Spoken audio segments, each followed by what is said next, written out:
Good morning, everybody. Welcome to our 2018 Economic Development Breakfast. A big thank you to our Economic Development Commission, who advise us so well throughout the year and who are sponsors of this breakfast. And before I forget to say congratulations to all of our Economic Development Award winners, who we'll find out about and hear from in a little bit.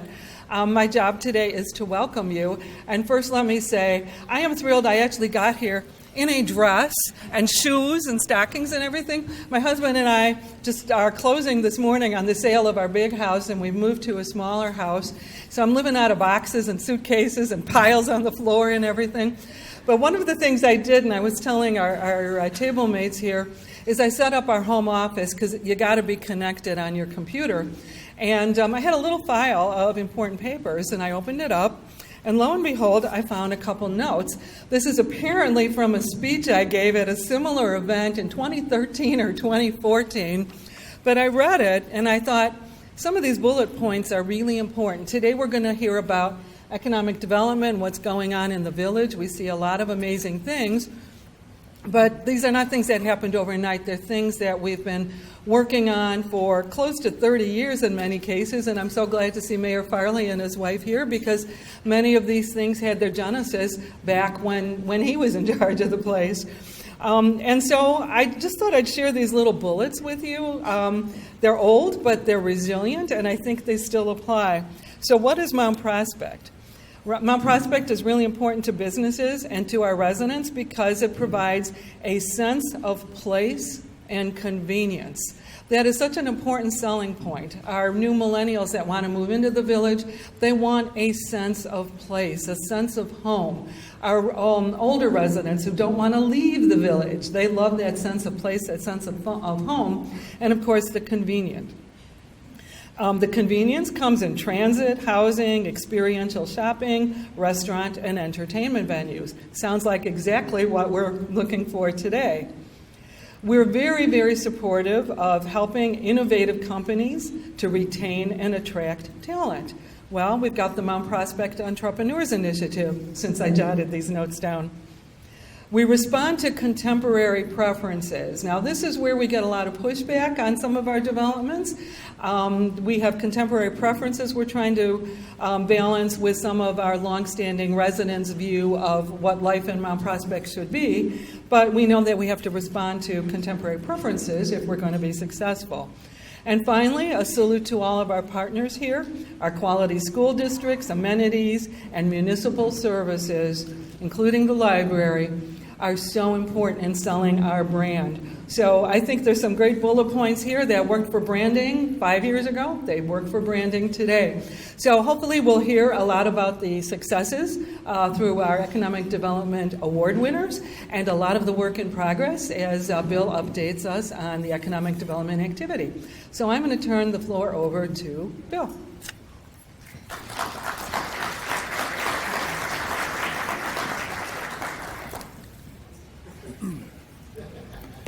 Thank you, Arlene. I've talked to several of you in the audience today, and I said I've done this speech many, many times, and there's some years it's easy to do, and some years it's a little more challenging. This year happens to be one of the easy years because we have a lot of great things going on throughout the community. And I know there's a lot of press that's been had out there for the downtown projects, and we'll get into some of that today. But there's also quite a bit going on the south side of town. If you look out the window, you can see some of that going on right now.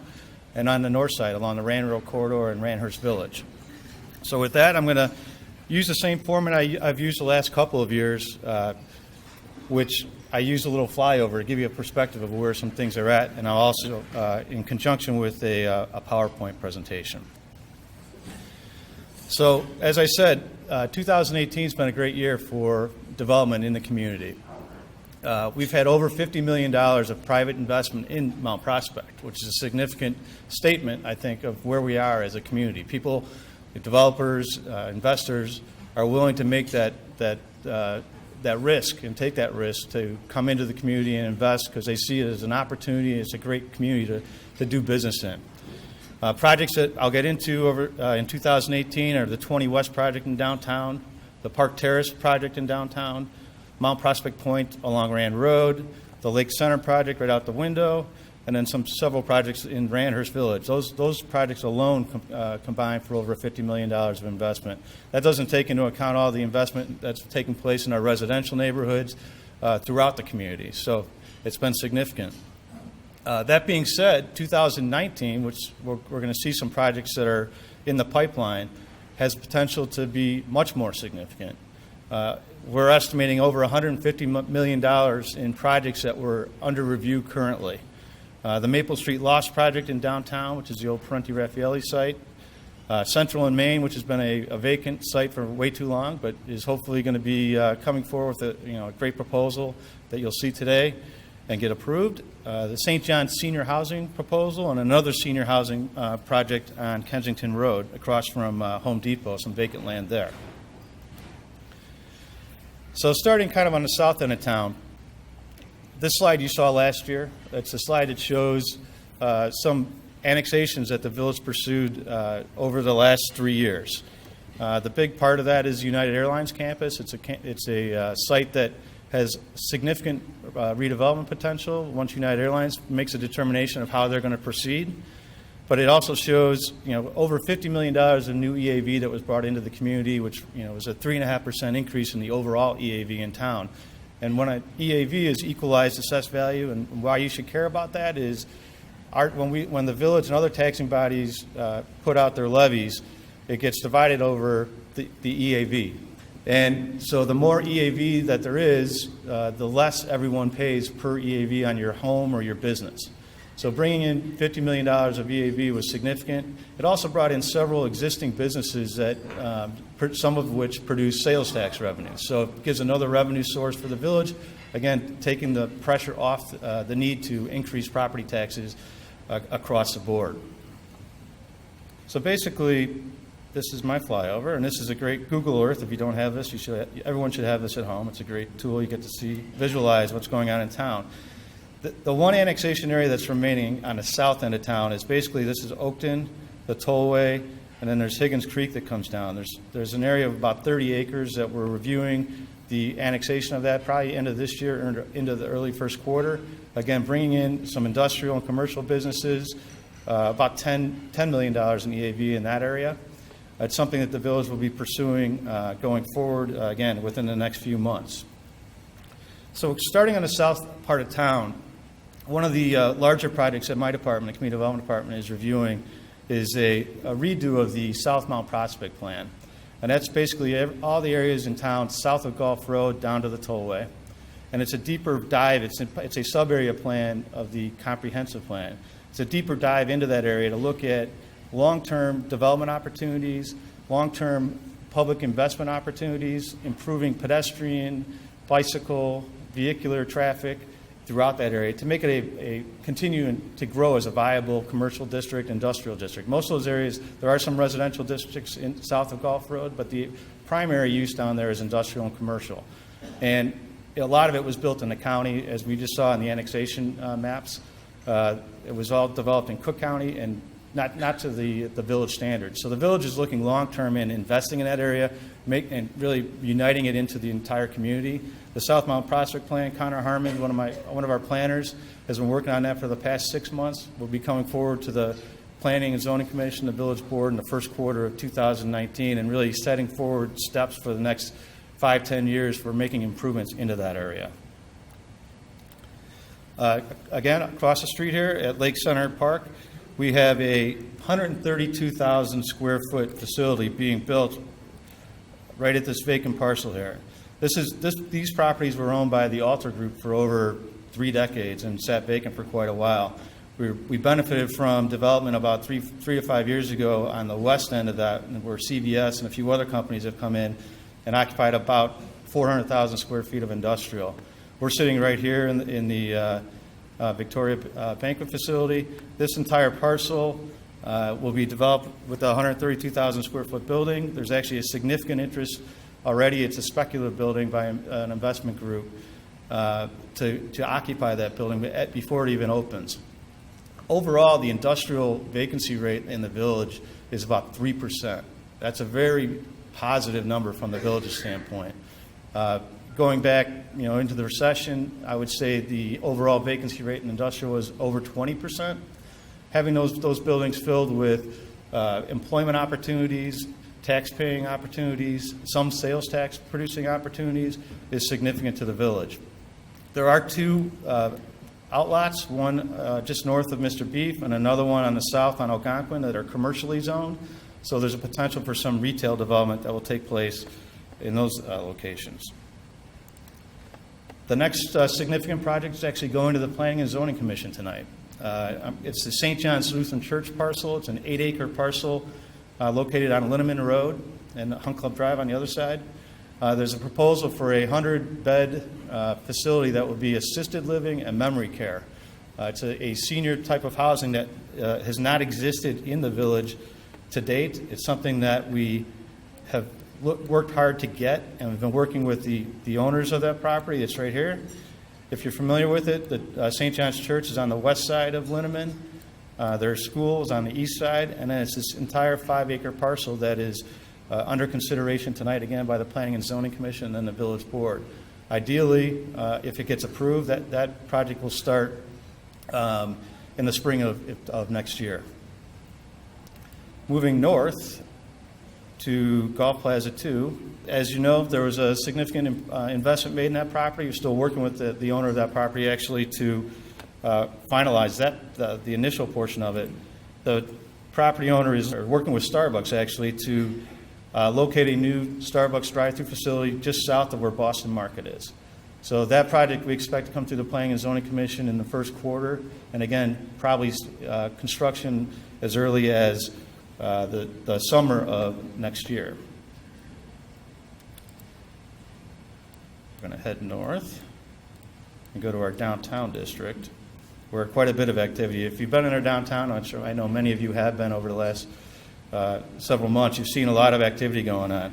And starting with the 20 West project, Nicholas & Associates has been very active, as you're all aware. They won the award last year for the Entrepreneurial Business of the Year. Well-deserved, given their investment in the community with the ice arena, several buildings in the Kensington Business Park.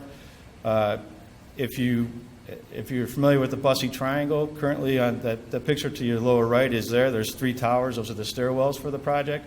And the rendering on the left, this will be a 73-unit apartment complex with a 5,000 square foot, 2-level rooftop dining opportunity for a restaurant pad.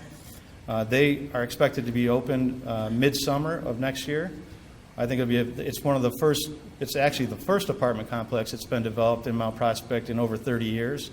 It'll bring a new demographic into the downtown district. We think will help the existing businesses, and then, as I said, it's going to add a new, I think, a very exciting 2-story rooftop dining opportunity that I think will be well received by the community. The other project that's currently under construction, it's called Park Terrace. It's located just north of the post office. It's a 12-unit luxury townhome development. They're doing exceptionally well on moving forward on the construction, but also with the pre-sales on these units. The average price point on this is around $600,000 per unit. I think it shows what type of interest there is in living in a downtown district. It's a unique type of development, kind of a self-contained. Again, rooftop amenities, some interior courtyards. Out of the 12 units, originally Smart Group, who was the developer of this project, was going to do one phase, which is there's 2 6-unit buildings basically that have the courtyard in between. They were initially going to do just the first building, the 6 units, and wait to see how the market responded, and then move forward with the second 6-unit building. The response from the market overall has been so strong that they decided to go forward with the entire thing at once. And again, the price point, I think, is a very positive thing for housing and throughout the community. Is the Maple Street Loft project. I know there's been a lot of press on this. We've had several open houses. That project incorporates basically the Maple Street commuter lot, which runs north-south on Maple Street. The two buildings that were previously owned by Parenti Raffaelli, they've been demolished, and as you're aware, Parenti moved up to the Kensington Business Center, and then the 3-unit condominium, industrial condominium building to the south. So it's a 6-acre parcel encompassing this property here, and we're currently working through this with Nicholas, working through the details, but this is The initial concept has a 9-story mixed-use building, which is depicted here in the rendering, which would be at the hard corner of Maple and Prospect, right across from the train station. Really the ideal transit-oriented development location in town, right across from the platform walking or going downtown. Relocating that Maple Street loft, there's 285 parking spaces for commuters in that lot. We're looking at a structured parking solution for that to relocate those spaces into the structure itself. There's a second apartment building. It's a 7-story building that would be purely rental apartments. And then on the south end, the proposal right now calls for about 66 townhome units being built. This is a multi-year, multi-phase development. It is just starting the public process, so there's going to be, I'm sorry, did I say 9? 8 stories. I was just waved down. 8-story building on the corner. It's something that's probably going to come forward into December or January for a full public discussion through the Planning and Zoning Commission and Village Board. A lot of interest in this, a lot of concerns with traffic and density and other things, and those are all issues that we will address. Staff is working with many local agencies, Metro, UP, IDOT, to try and work out ways to really improve the traffic flow in the downtown, get the trains pulling further east when they go downtown, to open up 83 to really relieve a lot of that pressure on traffic, because that's probably the number one concern with this project. But we see this as a great opportunity to bring in, again, 300 plus residential units that are going to be higher end luxury units that will support the restaurants and the retail in the downtown district. We feel it's really critical to bring the density into the downtown to support the businesses. It's something that we've heard from many of the local businesses, that there's not enough people in the downtown district. So again, stay tuned on this one, but we feel this is a very exciting project going forward.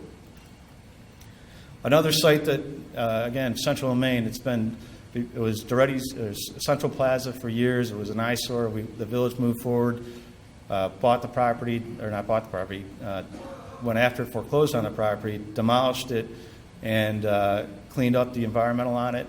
We had a plan last year that I showed the group here that was going to relocate Chase Bank out of the existing downtown location and have another retail pad.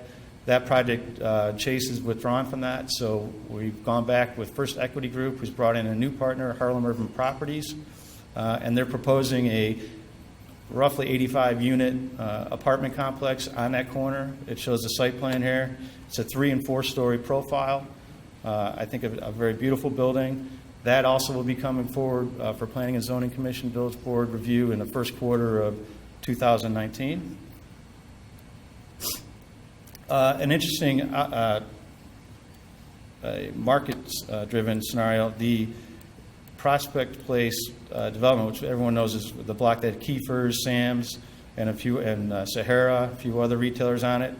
This entire property is actually up for sale right now, which I think is a positive thing. The ownership of that building has been for 30-plus years. They really haven't been a real active investor in that parcel. We see it as either an opportunity for an investment to come in, and the village would work with whoever purchases that property to renovate the existing storefronts. They're right across from the train station, right on the hard corner of 83 and Prospect. We feel it's a great retail location. We've had a lot of interest from retailers and restaurateurs to go into that site, but they just haven't been able to move forward with the existing ownership. So we see this as an opportunity to really enliven the southwest quadrant of the downtown district. There's also people interested in potential redevelopment of that area. That was something that the village will have to review on a case-by-case basis going forward, and we'll see where that goes. The other significant projects that are going on, the existing police and fire building at Maple and Northwest Highway. I'm sure you've read about it. The village has moved forward with the relocation of both the fire and police building units out of the downtown district. We feel we can serve the overall community from the proposed new locations in a much more efficient manner. It also improves a lot of the traffic issues, because if once police and fire head out of those, mostly fire, head out of that existing station, put on the Opticon, it shuts down all the signals in the downtown district, which adds to some of the traffic congestion in the downtown district. Taking the two uses out of the downtown improves the 90-minute rush hour cycle by about 11 minutes overall. It improves the timing in that intersection. So we feel that's really going to help move traffic through, especially Emerson and Northwest Highway, but also 83. If you're not familiar with the projects, the police department is going to be relocated to what is now 799 Bierman Court. It will be readdressed as 911 Kensington. It actually has access off of Kensington, or will have access off of Kensington. And it's a 105,000 square foot building that will be completely renovated. You can see the rendering of the building itself. It gives the police department a state-of-the-art facility, which they are desperately needed going forward for the next several decades. The fire department, they are relocating to the old MB Bank, which is at 111 Rand Road. It's the building that has access between 83 and Rand Road. So it's really an ideal location for servicing the entire the middle northern part of the community. It improves the response times for the fire department in a significant manner. So it should be a great improvement to the overall customer service for the community. Both of those projects are going to be completed roughly the spring of 2020. Next year, we'll be going out to the development committee to ask for an RFP for responses for the redevelopment opportunity on that site, and that could also include the Chase Bank site, which right now just was purchased in foreclosure. It's an investment group that bought that. We're looking at options of just the standalone redevelopment of the police fire site, or the overall redevelopment of what we're calling Block 56 in the downtown district. Another significant project going on as we speak, is up on Rand Road across from the Walmart. It's the old Mitchell Buick site. It's a 5-acre parcel along Rand Road, really one of the few greenfield sites that we have in town, and it gives a great opportunity for redevelopment. We worked with the Speedwagon Properties, which is the developer currently working on that, to come up with a plan that includes several major national tenants. Texas Roadhouse is the anchor of the site. It's about a 8,000 square foot restaurant. Bueno Beef is on the southeast quadrant of that, and then the Tile Shop is in the middle of the site. The northern portion of that site was originally going to be AAA Auto. They are not part of that project anymore, so we have one pad that's available for redevelopment. We, fortunately, off that site, this access point, lines up with the northern access point for Walmart, and we have approval from IDOT for a traffic signal to go in at that location.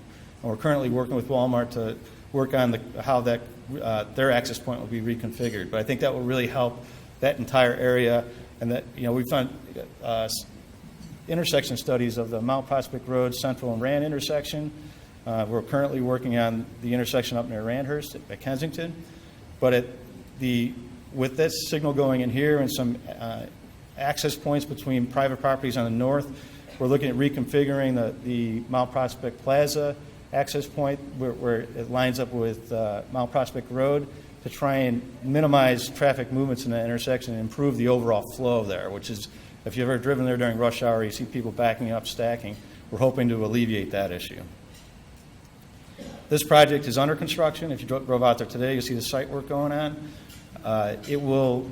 Occupancies will probably start by summer to fall of next year for these three retailers. Another project that is in the development stages, hasn't come forward yet, is right across from Home Depot. So there's a vacant parcel. There used to be, if you remember, that this was our Mr. T tree clearing location about 10 years ago. But there was an old farmhouse on this site right across from Home Depot. They're proposing a 75-unit independent living senior facility on this parcel here. They are going through a process to get financing through the Illinois Housing Development Authority. They have an application into us for the rezoning of this to an R4 PUD for senior housing. Given the success of the Alden Senior Facility, which is down the street at Wolfe and Kensington, they already have a waiting list of several hundred people. It's a very similar development to that project, and I think it would be well received and well occupied pretty quickly. Another real positive addition to the retail scene in Mount Prospect is the Red Barn Restaurant and Brewery. It used to be the Loft or Bogies restaurants. DJ Harrington, who was the general manager of Bar Louie, thank you. I got some help here. This is good. He came forward with this proposal. It did a couple of things. One, it occupied the largest vacant restaurant in town. It's about 11,000 square foot building. Secondly, one of the goals of the village board was to bring in a brew pub brewery into the village. And Itasca Brewing is coming into the rear of that at the end of this year once they get their state licenses. If you haven't been there, they've done a great job. They gutted the entire facility. They've upgraded the entire exterior of the facility. And I think it's going to be a great addition to the community moving forward. A lot of activity at Randhurst as well, mostly on the outlots, but some good news on the interior of the facility as well. So Chase Bank, which was located at this corner here, was demolished early last year. They've created one outlot so far. There's a pad basically roughly where this building was before. That will be, once they've finalized tenancy, they will be starting construction on that. That outlot has been occupied by Tide Cleaners, Align, McAllister's Deli's going in.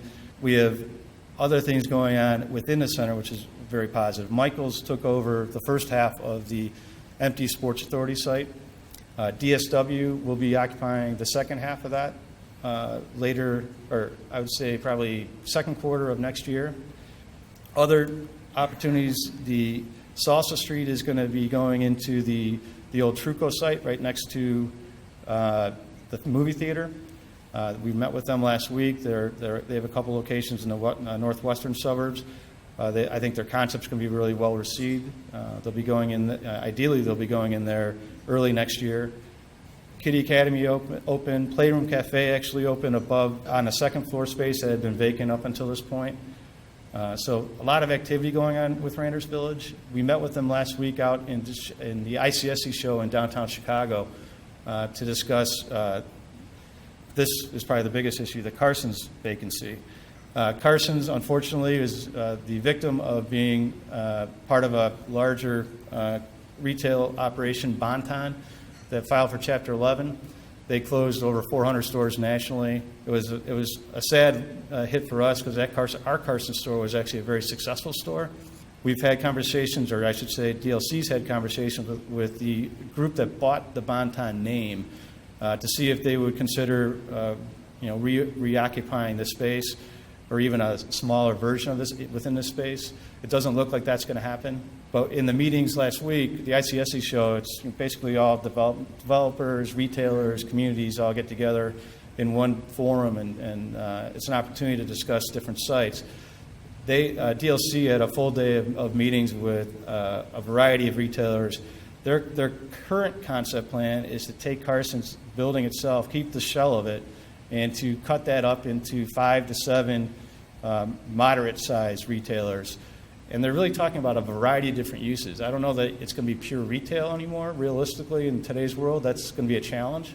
But they're looking at entertainment options. They're looking at restaurants, making it more of an interactive location that I hope will spur a lot of activity into the Main Street.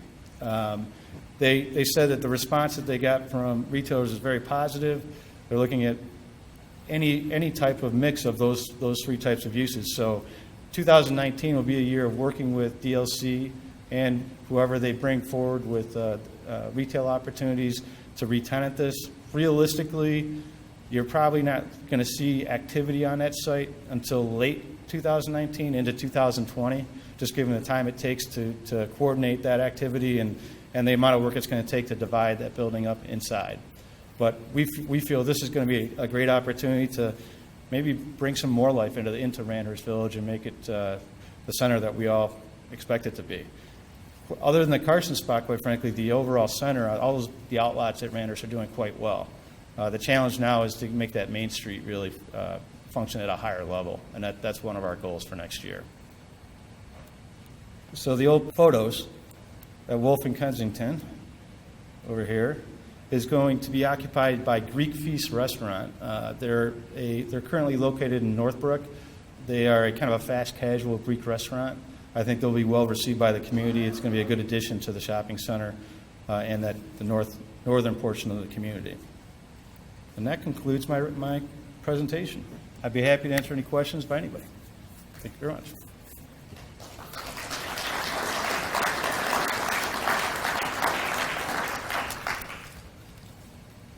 If there's no questions, we can move on to the Economic Development Awards. Gentlemen, if you'd like to come forward.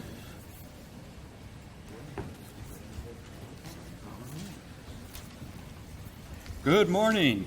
I'm David Rowe, part of the Economic Development Commission, and I have the pleasure and honor of presenting the 2018 Budding Business Award. This award is given out to a business that has been in Mount Prospect for at least 5 years and also has some connection, give back to the community. It's an award that recognizes new businesses as they develop in Mount Prospect. Could I have Amy and Danny Chow come up, please?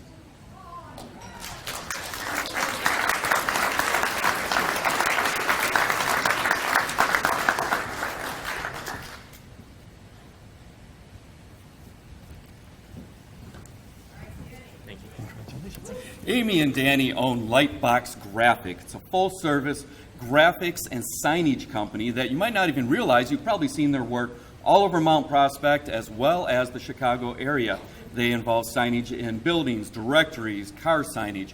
They also have a very strong give-back program that I'm going to let Danny talk about in just a moment, where they give back to the community. For those reasons, Lightbox Graphix is the award recipient for the 2018 Budding Business Award. Thank you. Good morning, everyone. Thank you for this award. My wife, Amy, she's not here this morning, but starting out, I'd like to say thank you to my Lord and Savior, Jesus Christ. Without him in my life, none of this would be possible. With my wife, Amy, like I said, she's not here this morning. She loves me and supports me in more ways than I deserve, so she's a big part of this as well. Finally, like I said, I'm really thankful and humbled by this award. When Bill called last week, I had to double check halfway through the conversation, asking, was I nominated or did I actually win it?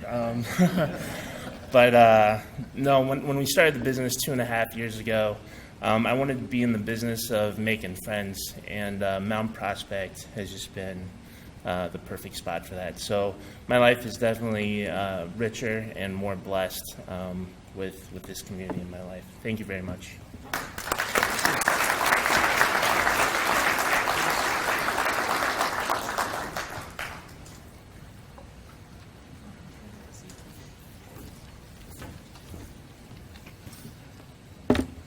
Good morning. My name is Tom Zander from Picket Fence Realty.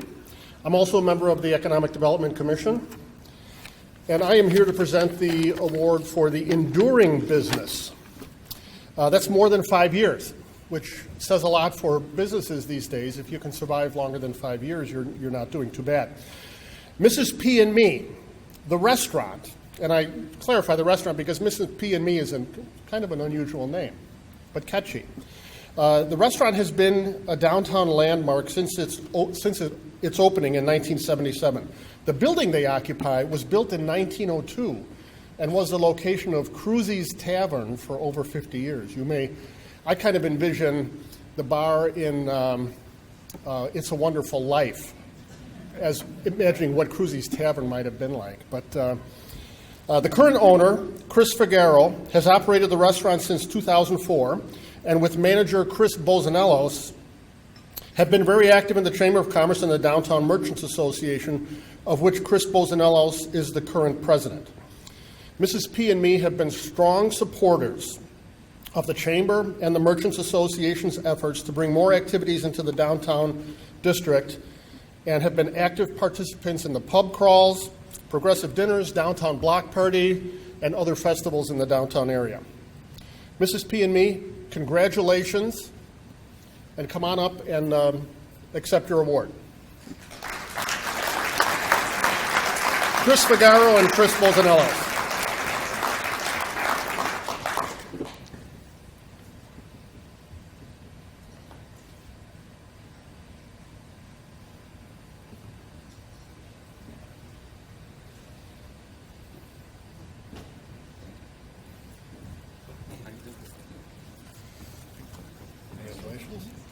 Thanks, sir. Congratulations.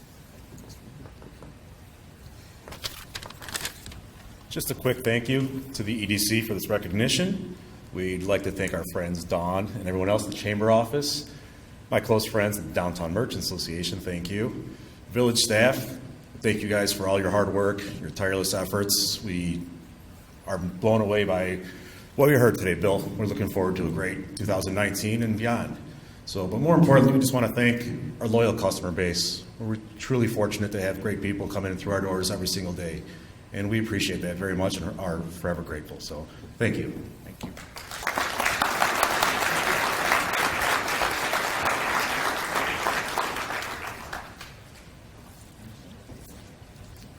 Good morning. I'm Skip Robertson. I'm also on the Economic Development Commission, and I'm going to present the award for Entrepreneur of the Year. This is recognizing a business that has shown true entrepreneurial spirit in the way they started up. This business actually was an initial participant in the Mount Prospect Entrepreneurs Initiative back in 2012. It's a great success story. They have a second location in Downers Grove, soon open a third location in Wheeling. We're very excited. One of my personal places to go to for lunch. I'd like to recognize Esteban and Joy Aguado of Mia's Cantina Mexican Grill.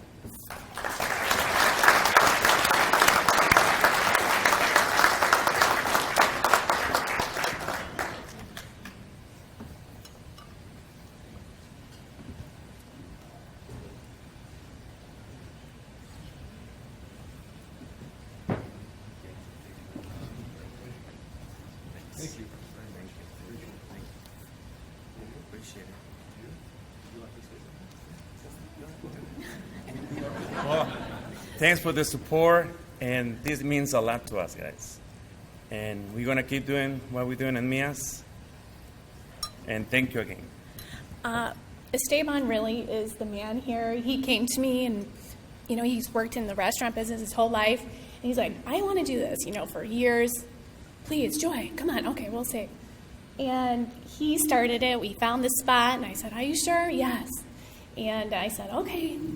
And this guy just took over and did the whole thing, and I'm so grateful for him. I've been able to, quit my full-time job and work with him. I do all the stuff behind the scenes, and he's the guy in the front making decisions. And, this guy is the main negotiator. So I'm just so proud of him. Thank you so much. Thank you.